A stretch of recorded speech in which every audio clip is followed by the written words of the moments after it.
pesem, v kateri ste strnili celo leto v enem dnevu, je bila zelo dobro sprejeta v mariborski publiki. Ste jo posebej za to prireditev pravzaprav pripravili in kaj ste imeli v mislih, ko ste jo naredili? Ja, absolutno.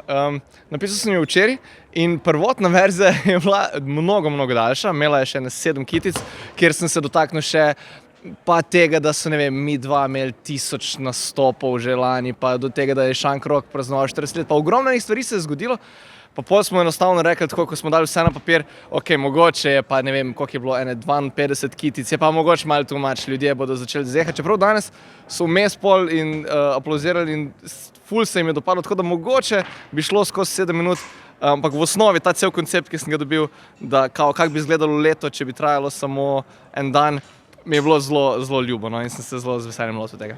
Ena je bila tudi na Maribor in bi prosila, če jo lahko ponovite. Ja, veš, da, čakaj, lahko, samo lahko mi to režemo ful, ne?